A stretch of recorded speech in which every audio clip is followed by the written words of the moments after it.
যে অবস্থায় আছেন আসলে কষ্ট। জোহরের পর থেকে বৃষ্টি হচ্ছে, অনেকে হয়তো কাদার ভেতরে দাঁড়িয়ে আছেন, বসে আছেন। ধৈর্য ধরেন, সবর করেন, আজকের ইবাদতটা ডবল ইবাদতের সওয়াবে পরিণত হবে ইনশাআল্লাহ। এতক্ষণ যিনি আলোচনা রাখলেন ঝিনাইদহ থেকে আগত জনাব মাওলানা হাফিজুর রহমান জিহাদি, আলোচনা রেখেছেন আপনাদের পাশের জেলা দিনাজপুরের কৃতি সন্তান মাওলানা হারুনুর রশিদ, সম্মানিত পরিচালক জনাব নওশাদ হোসেন। এ মাহফিলে আগত বরেণ্য সদস্যবৃন্দ, মঞ্চে বসা সম্মানিত ব্যক্তিবর্গ, সামনে বসা মুসলমান ভাইরা, পর্দার আড়ালের সম্মানিতা মা এবং বোনেরা, প্রশাসনের ভাইরা, প্রাণ প্রিয় নীলফামারীবাসী, আল্লাহর দরবারে শুকরিয়া জানাচ্ছি যিনি আমাদেরকে কোরআনে কারীম শোনার জন্য এই মহা দুর্যোগের ভেতরেও বাড়ি থেকে নিয়ে আসলেন। বলেন আলহামদুলিল্লাহ। অথচ উনি নিজেও আমার সাথে 4 দিন ছিলেন, ডাক্তার শফিকুর রহমান। এই লোকটা ঘোষণায় দিয়ে দিলেন যে আমরা আমার নিজের পক্ষ থেকে যা অত্যাচারিত হয়েছি, আমার দলের পক্ষ থেকে সব আল্লাহর জন্য মাফ করে দিলাম। মনে হচ্ছে 1500 বছর আগে নবীজি নিজে মক্কায় দাঁড়িয়ে যেটা বলেছিলেন, লা তাসরিবা আলাইকুমুল ইয়াউম ইয়াগফিরুল্লাহু লাকুম, ঠিক সেই কথাটাই উনি বললেন, কোনো অভিযোগ নেই কারো উপরে, সব মাফ করে দিলাম। এই দৃশ্য দেখেই তো 15 থেকে 58 ভাগ এই কয়েকদিনের ভেতরে মানুষ সব ইসলামের দিকে আসতেছে, শুধু একটা দৃশ্যের কারণে। মানুষ লুটপাট নিয়ে ব্যস্ত, মারামারি নিয়ে ব্যস্ত, আর উনি এই বুড়ো বয়সে 60, 62, 65 বছর বয়স ওনার, অথচ এই বয়সে সেই ফেনীতে গিয়ে হাঁটু পানির ভেতরে, গলা পানির ভেতরে মানুষের খোঁজ নিচ্ছে। কই দেশে আর মানুষ নেই? আমরা আগস্টের 5 তারিখের আগের জরিপ দেখেছিলাম। আন্তর্জাতিক বিশ্ব নিয়ে আমি যতটুকু লেখাপড়া করেছি, যতটুকু জানি, 257টা রাষ্ট্র পৃথিবীতে এখন, জাতিসংঘের আন্ডারে 195টা। বিশ্বে বহু দেশে আল্লাহ আমার এই ছোট জীবনে আমাকে নিয়েছে। 100 জনের 15 জন মানুষ চাইতো আগস্টের 5 তারিখের আগে যে এই দেশে ইসলাম কায়েম হোক।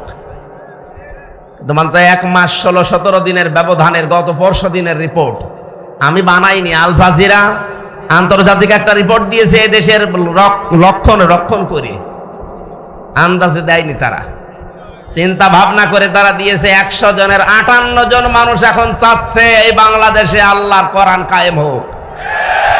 আর এটা কায়েম করার জন্য যিনি পালিয়েছে তার দ্বারা সম্ভব। এক কথা বলেন না কেন? সম্ভব যাদের জন্য, যাদের দ্বারা আপনি টের পাচ্ছেন না, যাদের দেখলে আল্লাহর কথা মনে হয়। এই লোকটার অ্যাক্টিভিটিস, এই লোকটার ইখলাস, এই লোকটার তাওয়াক্কুল, তার ইবাদত আমি নিজে দেখেছি। আমি এই বয়সে, আমার 33 বছর বয়স, 1-1.5 পারা দাঁড়িয়ে পড়তে গেলে আমার পায়ে ব্যথা হয়। আর উনি এক একটা সেজদায় 45 মিনিট, 1 ঘন্টা সেজদায় পড়ে আছে। আমার বাবার চাইতেও বয়স বেশি, আমার বাবার 52, ওনার 62-র উপরে। এত বয়সে যদি ইবাদত করতে পারে, যৌবন বয়সে কি করেছে তার ইখলাস দেখেই তো আল্লাহ আজ মানুষের মনের ভেতরে মহব্বত, ভালোবাসা ঢেলে দিয়েছে। প্রকাশ্য শত্রু, তারপরও সামনে গেলে নরম হয়ে যায়। কুষ্টিয়ায় গিয়েছিল কিছুদিন আগে, এক নজর দেখার জন্য হিন্দু পর্যন্ত পাগল যে একটু দেখতে দেন। এই ভালোবাসাটা পয়দা করেছে টাকা পয়সা দিয়ে। এই কথা বলেন। আল্লাহ বলেন, কোন মানুষ যখন ঈমান আর আমলে উত্তীর্ণ হয়, তখন আমি আল্লাহ ওই লোকটার প্রতি সৃষ্টি জগতের ভেতর একটা ভালোবাসা পয়দা করে দিই। এটা বাস্তব, আমরা এখন দেখলাম। সুতরাং চুলকানি যাদের উঠতেছে, শিবিরের নাম শুনেছে, সমন্বয়ক 152-র ভেতরে 108 জনই শিবির। আরে শয়তান, তোর ছেলে মেয়ে কোথায় ছিল? বল, তোর ছেলে মেয়ে কোথায় ছিল এতদিন? যারা জীবন দিয়েছে এই সাইদ আবু সাইদ রংপুরের শিবিরের সাথী ছিল। এক কথা বলে না কেন? পুলিশের গাড়ি থেকে যাকে আহত অবস্থায় উপর থেকে টান দিয়ে ফেলে দিয়েছিল, আমিন শিবিরের সদস্য ছিল। টের পাচ্ছেন কথা থেকে কি হয়েছে? তাহলে আন্দাজে লাফাচ্ছেন। এখন আপনি কি করেছেন 15.5 বছর? কিচ্ছু অবদান আপনার নেই। সুতরাং এই নাস্তিক যেই কয়টা রাম আর বামরা যখন লাফাচ্ছে, আমার মনে হয় এদেরকে ওই ফরিদউদ্দিন মাসুদ, রুহুল আমিনের মতো অবাঞ্ছিত ঘোষণা করা দরকার দেশের জন্য। এগুলো ক্যান্সার দেশের। এই জালেমের এত বড় বেশি ক্ষমতা ছিল না, খালি আলেম নামে কিছু জালেম তাকে পরামর্শ দিত, তার ভেতরে এই ফরিদউদ্দিন মাসিদ একজন। এই লোকটা যদি কোরআনের পাখির ফাঁসি চাইতে পারে, আমরাও উল্টা করে তার ফাঁসি এখন চাই। কথা বলুন, আমরা অবিলম্বে তার বিচার চাই। শাহবাগের মতো জায়গায় যে নাস্তিকদের পক্ষ নিতে পারে কোন আলেম, এদেশের সব ঘরানার আলেম এখন তাকে মন থেকে ঘৃণা করে। আমরা কাউকে ভালোবাসলে আল্লাহর জন্য বাসি, কাউকে ঘৃণা করলে আল্লাহর জন্য করি। নাস্তিকদের কাজ যেটা, সেটা যে বলছে জীবনের সবচাইতে বড় সওয়াবের কাজ করলাম আজকে। কত বড় শয়তান! ওর নামে অনেক পীর এখন সাফাই গাছে যে আমাদের তালুই হয়। কিসের তালুই আপনার? কোরআনে কারীম জানিয়েছে যারা আল্লাহ রাসূল এবং জিহাদের বিরুদ্ধে অবস্থান নেয়, তারা যদি নিজের বাবা মা হয়, স্ত্রী হয়, সন্তান হয়, তাও তাদের বাদ দেওয়া লাগবে। সূরা তাওবার আয়াত, সূরা তাওবার 23 নম্বর আয়াতের তাফসীর পড়ে দেখেন, এখানে 8-9 জনের ব্যাখ্যা আছে। যে পীর নামে আপনি এত বড় পীর, বুজুর্গ মানুষ, এই কথা বললেন কি করে যে আমার তালুই হয়? কিসের তালুই? বাবার সাথে সম্পর্ক রাখা জায়েজ নেই যারা জিহাদের বিরুদ্ধে অবস্থান নেয়। আর এই লোকটা জিহাদের বিরুদ্ধে অবস্থান নিয়ে 100 তথাকথিত মুফতির সাক্ষ্য নিয়ে জানিয়েছে হাসিনাকে দিয়েছে যে এই দেখেন আমরা আলেমরা বলছি যা জিহাদ চলছে দেশে এটা জায়েজ নেই। এমনকি আবু সাইদ সহ যারা শহীদ হয়েছে হাজারের উপরে, অনেক আলেম নামে জালেম এখনো পর্যন্ত তাদের শহীদ বলতে রাজি না। যারা এই স্বাধীনতাকে স্বীকার করছেন না, তারা এই স্বাধীন দেশে থাকার যোগ্য না। বলেন, আপনি বেরিয়ে যেতে পারেন। 71 সালে যাদের ভূমিকা উল্টা ছিল, তাদেরকে যদি দেশ থেকে বের করার জন্য ঘোষণা আসতে পারে, 24 সালের এই স্বাধীনতায় যারা এখনো পর্যন্ত মেনে নিতে পারছেন না, 100 জনের 14 জন এখনো আছে। আমরা চাই আপনারা চলে যান, যান, যেখানে যাবেন যান, যেখানে চলে গেছে আপনারাও যান, দরকার নেই আপনাদের। আমাদের দেশ আমরা সাজিয়ে নিতে পারবো ইনশাআল্লাহ। শুধু বাইরের টাকাগুলো আনতে দিন। ডক্টর মোহাম্মদ ইউনূস ঘোষণা দিয়েছে যে টাকাগুলো ছিল 4 ভাগের 3 ভাগ প্রায় আসার প্রক্রিয়া আরম্ভ হয়ে গেছে, বাকি 1 ভাগও আসবে। যারা এগুলো করেছিলেন, 1 টাকাও যেন ছাড় দেওয়া না হয়, সব টাকা আমরা ফেরত আনতে চাই। আজকে আসার সময় প্রশাসনের ভাইদের দেখলে মানুষ ধাক্কা দিচ্ছে, গালি দিচ্ছে। দোষ ওনাদের কিসের? ওপরে যেই কয়েকজন কোলাঙ্গার ছিল, এই কোলাঙ্গারদের কারণে আজ পুরা প্রশাসনের উপরে মানুষের ক্ষোভ। হ্যাঁ, ওনারা হুকুম পালন করেছে যারা, তারা দোষী। যে মানুষগুলো হুকুম দিয়েছে, দোষ তো তার আছেই। হুকুম পালন করতে গিয়ে শেষ পর্যন্ত আর যখন দেওয়ালে পিঠ থেকে গেছে, তখন যারা এগুলো করেছে তাদেরকে আল্লাহ মাফ করে দেবে। কিন্তু যে মানুষগুলো আরো আনন্দে করেছে, এই তানভীর ওসির মতো, কান তো একটা ছাত্ররা ফাটিয়ে ফেলেছে, শুনলাম যে থানায় পিটাতে পিটাতে তারা পায়খানা করে ফেলেছে, এখন আছে জেলে। কি হবে আল্লাহ জানে। এই জন্য যেই সমস্ত অফিসারগুলোর কারণে এই 15.5 বছর এই জালেম টিকে ছিল, তাদেরকেও যেন এই জাতি ক্ষমা না করে। আমি যাদেরকে পেয়েছি জীবনেও ক্ষমা করব না। আমার মামলার আয়ু এই কাজী মিজান, ট্যাকের হাটে বাড়ি, মাদারীপুরে। আমার কাউন্টার টেরোরিজমের সাথে যারা জড়িত ছিল, মনিরুল ইসলাম, আসাদুজ্জামান, ডিসি আব্দুল মান্নান, শেখ ইমরান, জাহিদ হাসান, আতিকুল ইসলাম, ভইয়া, 1 টাকাও যেন আল্লাহ ছাড় না দেয়। এমনকি আমার পক্ষ থেকে কোনো মাফ নেই এদের। ওরা যেমন জানা শোনার পরও বিনা কারণে আমার 3 বছর আটক করে রেখেছে, আমরাও চাই এগুলো 3 বছর করে জেলে থাক। তাও এ জেলে না, মাটির নিচে। আয়না ঘর এখন আর আছে? হ্যাঁ আছে, ওটা জাদুঘর হিসাবে রাখা হবে। সমন্বয়কদের ভেতরে অন্যতম এখন উপদেষ্টা যিনি আসিফ মাহমুদ ভইয়া, ঘোষণা দিয়েছে আয়না ঘর ভাঙা হবে না, ওইভাবে থাকবে। সারা বিশ্ব থেকে মানুষ যারা পর্যটক আসবে, তারা যেন জানে যে এই দেশে একজন জালেম ছিল। ও যে জালেম, কারো বলতে কোনো দ্বিধা আছে? জালেমকে কেউ যদি জালেম না বলে, সেও জালেম। এমনকি জেনে শুনে কেউ যদি জালেমের পক্ষ নেয়, নবীজি বলেন সে আমার উম্মত থেকে খারিজ হয়ে যায়। এবার আপনি কি করবেন? আপনার সিদ্ধান্ত। প্রকাশ্য যে লোকটা জুলুম করেছে, নিজের উপরে জুলুম করেছে, পরিবারের উপরে, সমাজের উপরে, জনগণের উপরে। জালেমদের কোনো ক্ষমা আমরা করলেও হবে না, কারণ আল্লাহ নিজে মামলা দেবে জালেমের বিরুদ্ধে।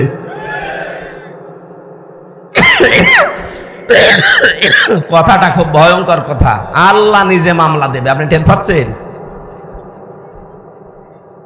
আমার তো এই আয়াত পড়ার পরে সূরা শূরার 42 নম্বর আয়াত, এই আয়াত পড়ার পরে আমার শরীর শিউরে ওঠে যে এদেশের 1628টা চেয়ারে যারা ছিল সবগুলোই জালেম, একটাকেও আমি ভালো পাইনি। আমি বহু জায়গায় গিয়েছি, প্রত্যেকটাই জালেম ছিল। আরে প্রত্যেকটাই আল্লাহর মামলার আসামি। বলেন কেন? সূরা আলে ইমরানের 168 নম্বর আয়াতে আছে, 78 নম্বর আয়াত, ওয়ালা ইয়াহসাবান্নাল্লাযীনা কাফারু আন্নামা নুমলি লাহুম খায়রুল লিআনফুসিহিম ইন্নামা নুমলি লাহুম লিয়াজদাদু ইসমা ওয়ালাহুম আযাবুম মুহিন। আল্লাহ পাক বলেন, হে নবী, কাফেররা ধারণা করে, মনে করে, এই চিন্তা ভাবনা করে যে ক্ষমতা আল্লাহ তাদেরকে দিয়েছে, ক্ষমতায় বসিয়ে রেখেছে মনে হয় ভালোবেসে। অথচ না, তাদের এই ক্ষমতা দিয়ে যে জুলুম অত্যাচার গুলো হয়, আমার আল্লাহ বলেন আমি তাদের পাপ পরিপূর্ণ হয়ে যাক এইটা চাই, আর হয়েছেও তা। 15.5 বছরে পাপ একেবারে খাপের খাপ মিলে গেছে, আর জায়গা নেই। তখন আল্লাহ পাক বলেন লাহুম আযাবুম মুহিন, আমার শাস্তি তখন ভয়ঙ্কর অবস্থায়, অপমানিত অবস্থায় তাদেরকে পাকড়াও করেছে। 850 বছর আগে পালিয়েছিল লক্ষণ সেন, এত বছরের ভেতরে পৃথিবীতে কেউ পালায়নি, এইটা বাদ দিয়ে। কথা বলেন না কেন? এই জন্য বাস্তবতা এইটা। আল্লাহ পাক দেখেছেন যে পাপ আর জায়গা নেই পূর্ণ হওয়ার, পরিপূর্ণ হয়ে গেছে, তখন আল্লাহ ধরেছে একেবারে ধরার মতো। যারেই ধরে তারে এত অপমান করে, পৃথিবীতে এত অপমান কেউ হয়নি। আপনারা বলেন ওরা যারা ফাঁসি দিয়েছে, হ্যাঁ ফাঁসি যারা দিয়েছে, যে মানুষগুলো ফাঁসি হয়েছে প্রত্যেকেই বীরের মতো জীবন দিয়ে গেছে। আমাকে যে কারারক্ষী পাহারা দিত তার ভেতরে একজন আমি মুসলমান পেয়েছিলাম, কুতুবউদ্দিন, রাজবাড়িতে বাড়ি। বের হওয়ার কিছুদিন আগে আমারে বলছে, হামজা ভাই, আমি ওই সময় পাহারায় ছিলাম শহীদ মীর কাশেম আলীর, ওনাকে যেদিন ফাঁসি দেওয়া হবে সকাল রাত 10:01 সন্ধ্যার সময় আমার ডিউটি শুরু হওয়ার পরে বললাম, স্যার আপনারা 3 ঘন্টা পরে ফাঁসি, আপনি প্রস্তুতি নেন। উনি আমারে বলছে, কারারক্ষী ভাই 3 ঘন্টা তো অনেক সময়, আপনি 2 ঘন্টা ঘুমালাম, আপনি আমারে ডাক দিয়ে দিয়েন 1 ঘন্টা আগে। আপনি আল্লাহর ওলি খুঁজে পান না? মাওলানা মামুনুল হক জেলখানায় আমার পাশের রুমে 3টা বছর মাঝে মাঝে এই কথা আমাকে জানাতো, হামজা ভাই এতদিন পর্যন্ত উল্টা পাল্টা ধারণা আমিও করেছি, এখন বাস্তবতা এসে দেখছি এদেশের সবচাইতে আল্লাহওয়ালা এবং ইমানদার মানুষ যাদের ফাঁসি দেওয়া হয়েছে জামাতের, তাদের যে ইমান কোন পর্যায়েরটা মাপার ক্ষমতা আমারও নেই। আমিও মানুষ হিসাবে মাঝে মাঝে ধৈর্যহারা হয়ে যায়। কিন্তু কি শোনালো কারারক্ষী, 3 ঘন্টা পরে যার ফাঁসি সে লোকটা বলছে আমি 2 ঘন্টা ঘুমালাম, আপনি আমারে ডাক দিয়েন। তার ঘুম আসে কি করে? আমরা ঘুমের বড়ি খেয়ে আমার ঘুম আসতো না, তাও তো আমার কোনো চিন্তা নেই।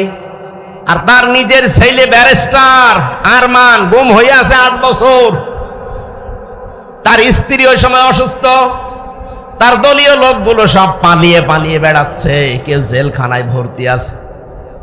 বাংলাদেশের ভেতরে একটা ম্যাগনেট ছিল, হাজার লক্ষ মানুষের কর্মসংস্থান তৈরি করে দিয়েছে।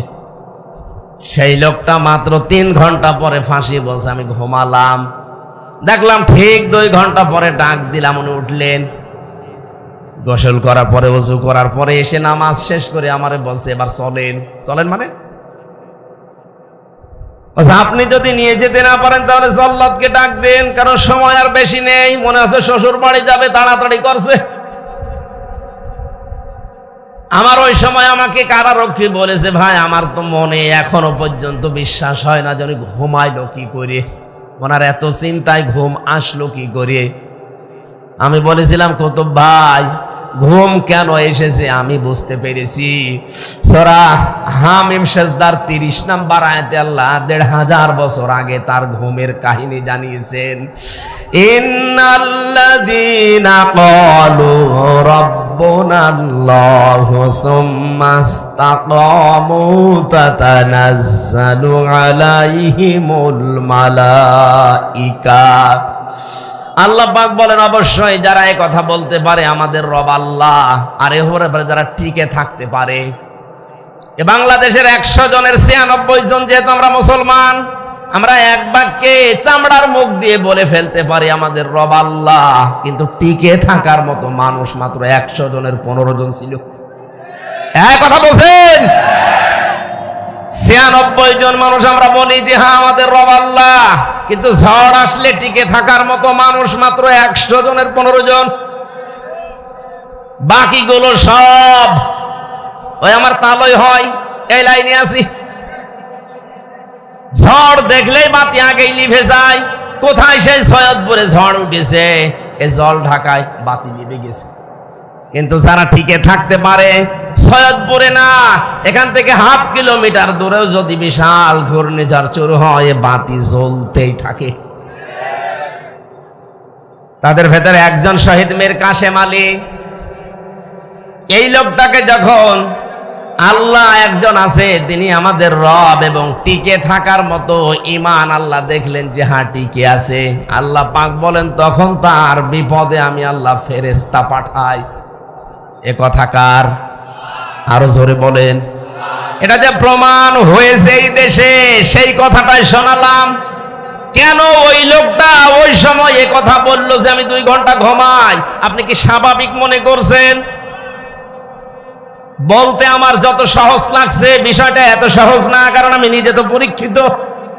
ঘুমের পাওয়ার আলা বড়ি খাওয়ার পরেও আমার ঘুম আসতো না, আর তার বিনা চিন্তায়, কোনো চিন্তাই নেই। আমার তো মনে হচ্ছিল যে আল্লাহ যেন নিজে ফেরেশতা পাঠিয়ে তার কানের কাছে এই কথা শোনাচ্ছে, আল্লাহ তাখাফু ওয়ালা তাহজানু, কোনো ভয় নেই, কোনো চিন্তা নেই। আয়াতের তাফসীর পড়তে গিয়ে আমি 2টা বিষয় পেয়েছি। ফেরেশতারা আসার পরে কানের কাছে মুখ নিয়ে জানাতে থাকে, মীর কাশেম আলী ভয় পাবেন না। কিসের জন্য ভয় করেন আপনি? ওই যে জান্নাত দেখা যাচ্ছে, ওয়াবশিরু বিল জান্নাত। 2 নম্বরে ভয় নেই, চিন্তাও নেই। কিসের চিন্তা? হয়তো আপনার ছেলে ব্যারিস্টার গুম হয়ে আছে, এই চিন্তা হতে পারে। আপনার দ্বারা লক্ষ লক্ষ মানুষের কর্মসংস্থান তৈরি হয়েছে, তাদের কি হবে এই চিন্তা হতে পারে। কারণ বাতিলরা সবগুলো 2 নাম্বারই করে নিয়েছে।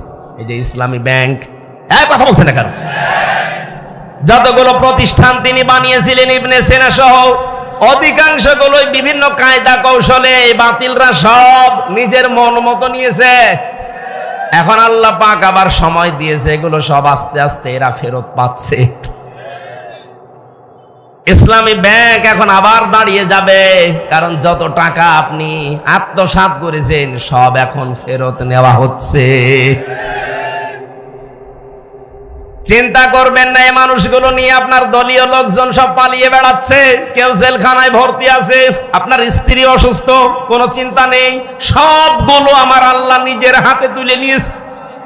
এই কারণেই তিনি মনে হয় বলছিলেন, ভাই তাড়াতাড়ি করে আমার নিয়ে চলেন, আমি জান্নাত দেখতে পাচ্ছি।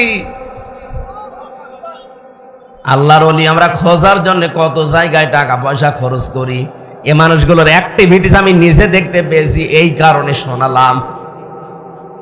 আল্লাতি কুনতুম তুআদুন, যার ওয়াদা আল্লাহ নিজে করেছেন, নাহানু আউলিয়াউকুম ফিল হায়াতিদ দুনিয়া ওয়া ফিল আখিরাহ। ফেরেশতারা যেন এসে বলে, আমরা আপনাদের বন্ধু ছিলাম দুনিয়ায়, বন্ধুই যদি না হবে, মাত্র 1000-এর উপরে জীবন দিয়ে গেল কিছুদিন আগে। আমার তো মনে হচ্ছে শুধু শহীদ আবু সাইদ না, রায়হান, মুগ্ধ, ইয়ামিন না, এদের সাথে আল্লাহ আবাবিল পাঠিয়েছিলেন। কয়েক ঘন্টার ব্যবধানে যে এত পরিবর্তন হয়ে যাবে। কুষ্টিয়াতে আমার সামনে 5 তারিখে 14 জন মারা গেছে একটার আগে। 1:30টার সময় যখন উনি পালাচ্ছে শুনলাম, কে যেন আমাকে জানিয়েছে। পরবর্তীতে শুনলাম যে ওর পরে আরো 2 জন মারা গেছে, 16 জন। ওই পর্যন্ত যারা গুলি চালিয়েছিলেন তাদের কোনো ক্ষমা নেই। তার ভেতরে একজন ছিল আমার বাড়ির নিচে। ওরে যদি জনগণ পায় কুষ্টিয়াতে পিটিয়ে মেরে ফেলবে। আপনি তো নিজেও জানতেন যে উনি পালিয়েছে 1:30টার সময়। 4টা পর্যন্ত গুলি চালালেন কার হুকুমে বলেন? বাড়িতে এসে দেখলাম যে তালা মারা, উনি নেই, আজও নেই, কালও নেই। কোথায় গেছে ও জানে, ওর আল্লাহ জানে।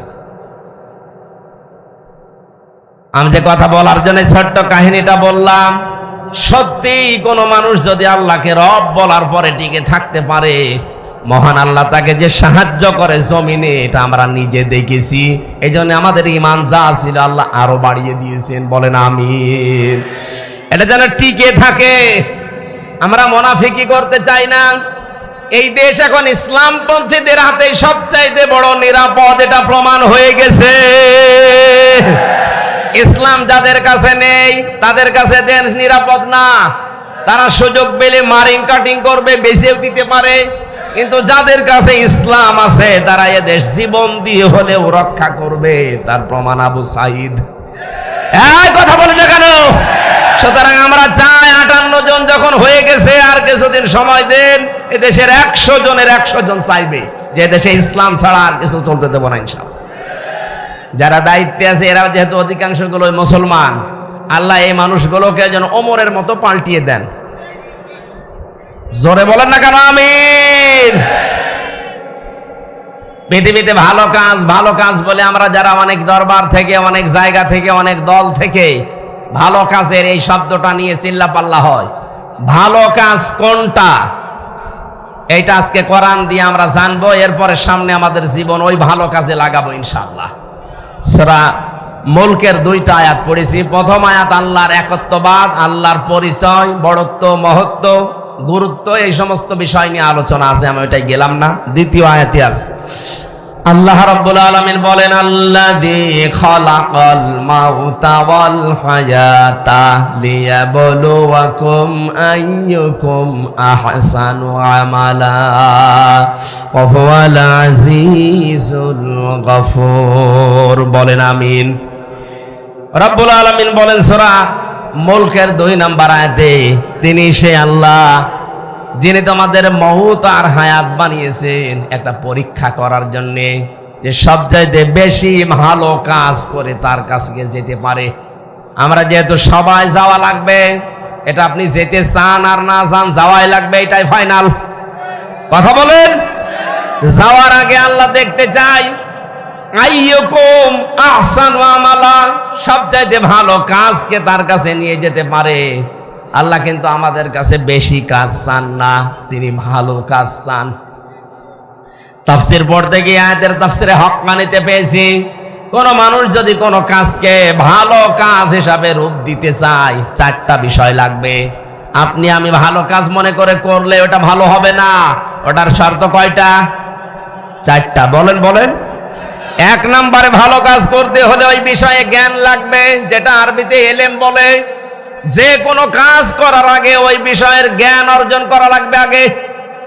2 নম্বরে আপনার নিয়ত হওয়া লাগবে পরিশুদ্ধ। দুনিয়ার মানুষকে দেখে ভালো বলবে, কে খারাপ বলবে না। এই কাজটা আমি করছি আমার মালিকের জন্য। জোরে বলেন আল্লাহু আকবার। 3 নম্বরে এই কাজ করতে গেলে যদি বাধা বিপত্তি আসে, ধৈর্য ধারণ করা লাগবে। 4 নম্বরে এই কাজের ভেতরে ইখলাস লাগবে। বলেন কি লাগবে? এই 4টা বিষয় আমি বাস্তবে অনেকের ভেতরে পাচ্ছি, এজন্য তাদের কাজগুলো আমার কাছে ভালো মনে হয়। আজ দেখেন এই দেশে কত মানুষ কত কাজ করার পরে ভালো কাজ বলে চালিয়ে দিচ্ছে, কিন্তু কাজটা সম্পর্কে সঠিকভাবে তথ্য জানা না থাকার কারণে কাজটা হওয়ার আগেই ভেঙে পড়ছে। কুষ্টিয়ায় মেডিকেল কলেজ বানিয়েছে, আমি যখন জেলখানায় ছিলাম পত্রিকায় দেখলাম নাকি ছাদ ভেঙে পড়ে একজন অসুস্থ আহত অবস্থা। দেখেন কাজটার জন্য কত কোটি টাকা বাজেট হয়েছিল, কিন্তু ভালো কাজ হয়নি। রডের বদলে হয়তো বাঁশ দিয়েছিল। কথা বলে না কেন? আল্লাহ আপনার কাছে বেশি কাজ চান না, আল্লাহ চান ভালো কাজ। বলেন তো কি কাজ? ভালো কাজের প্রথম শর্ত ওই বিষয়ে জ্ঞান লাগবে। বাংলাদেশ জামাত ইসলামী আর ইসলামী ছাত্র শিবির, ইসলামী ছাত্রী সংস্থা, আমি যা দেখেছি বাস্তবে এইটাই চাচ্ছে। যাকে যেই লাইনে উঠাতে চায় ওই লাইনের অভিজ্ঞ করে তুলে দিচ্ছে। আপনি বিচারপতির লাইনে, অ্যাডভোকেটের লাইনে, আইনজীবীদের লাইনে, ডাক্তারের লাইনে, ব্যবসায়ীর লাইনে, যে লাইন বলেন আপনি তাকান। জামাত ইসলামী শিবিরের লোক যে লাইনে আছে দেখবেন ওই বিষয় খুব অভিজ্ঞ। আমি তো তাই পেয়েছি। অ্যাডভোকেটদের ভেতরে এখন সারা দেশে একজনের নাম শোনা যায় বেশি, অ্যাডভোকেট শিশির মনির। শিবিরের কেন্দ্রীয় সেক্রেটারি ছিল। সুবহানাল্লাহ বলতে পারেন নাই? অন্য কত বড় বড় দলের, রাজনৈতিক দলের কেন্দ্রীয় সেক্রেটারি, সভাপতি তো আমরা দেখতে পাচ্ছি। তাদের এখন সব থৈলের বিড়াল বের হচ্ছে। শরীয়তপুরের একজন, নাম নিলাম না, সে ছিল বাংলাদেশ ছাত্রলীগের সভাপতি। তার যে কত টাকা এই 15 বছরের ভেতরে হয়েছে সে জানি আর আল্লাহ জানে। কোন এই মানুষগুলো দায়িত্ব পায়নি কোনোদিন। এদেরকে আপনি একটু দিয়ে দেখেন তো, যার 10,000 টাকা নিয়ে দায়িত্ব দিয়েছেন, 20 বছর পালন করার পরে 11,000 হবে না, 10,000-এর চাইতে আরো কমবে। কারণ এই কাজের অভিজ্ঞতা তাদের সবচাইতে বেশি। চিকিৎসা বিভাগের দিকে তাকান, আমি তাকিয়ে দেখেছি ফরিদপুরের ডাক্তার শাহিন জাদ্দার, খুলনার ডাক্তার মতিয়ার রহমান, চট্টগ্রামের ডাক্তার আশিকুর রহমান, যতগুলো ডক্টর আমরা পাচ্ছি সব এই বিষয়ের এক একজন সর্বোচ্চ অভিজ্ঞতা সম্পন্ন। ডাক্তার মতিয়ার রহমানের নাম বললাম, সারা পৃথিবীর ভেতরে 8 জনের নাম পেয়েছি আমরা, যে মানুষগুলো অপারেশন করে ছাড়া কম্পিউটারের মাধ্যমে পিত্তথলির পাথর বের করার অভিজ্ঞতা সবচাইতে বেশি। শুধু বাংলাদেশ না, সারা পৃথিবীর ভেতরে, তার ভেতর উনি একজন। এই মানুষগুলো সব এখান থেকে তৈরি হওয়া। এখানে ভালো কাজ যদি আমরা করতে চাই, আগে ওই বিষয়ের অভিজ্ঞতা থাকা লাগবে, আমাদের এলেম থাকা লাগবে, জ্ঞান থাকা লাগবে। 2 নম্বরে কি বললাম? এলেম থাকলেই হবে না, ওই বিষয়ে নিয়ত ঠিক করা লাগবে। বাস্তবে আমি যতটুকু ওয়াজ করছি আমি দেখতে পাচ্ছি এদের নিয়ত 100-তে 100% সহি। 3 নম্বরে ধৈর্য ধারণ করা, এটাও আমি পেয়েছি। টিকে থাকতে গিয়ে 15.5 বছরে কত ধৈর্যের পরীক্ষা যে দেওয়া লেগেছে ওই জায়গাগুলোতে, আপনি হয়তো বাস্তবে টের পাননি, আমি নিজে টের পেয়েছি। বৈষম্য বিরোধী ছাত্র আন্দোলন এমনি শুরু হয়নি। 15.5 বছরে ফার্স্ট ক্লাস ফার্স্ট হওয়ার পরেও 80 রোল নাম্বার সে জায়গায় চলে যায় টাকা দিয়ে, আর 1 রোল নাম্বার সে চলে যায় একেবারে পেছনের লাইনে। এই কারণে আন্দোলন আরম্ভ হয়েছিল। সুতরাং ধৈর্যের পরীক্ষায় তারা উত্তীর্ণ হয়ে গেছে। 4 নম্বরে যেটা ইখলাস, এটা আমার ছাড়া তো আপনি বেশি বুঝবেন না, আমি তো নিজে পরীক্ষা করে দেখছি ইখলাস কার ভেতরে বেশি। এমন একটা দলের নাম বলছি যে দলে লক্ষ লক্ষ মানুষ এই দেশে এখন, কিন্তু একটা বেনামাজি নেই। সুবহানাল্লাহ বলতে পারেন না? একটা দুর্নীতি করেছে এমন প্রমাণ নেই, অথচ তারা রাষ্ট্রের বড় বড় দায়িত্ব পালন করেছে। চরিত্রহীন নেই, জেনাখোর নেই, এমনকি বিড়ি খায় এমন মানুষ এই দলে নেই। এর চাইতে আস্থার জায়গা যদি কোনো জায়গায় পান, আপনি আমারে নিয়ে চলেন, আমি সেখানে যাব। কিন্তু এর চাইতে আস্থার জায়গা যদি না থাকে, আহ্বান জানাচ্ছি ফিরে আসেন।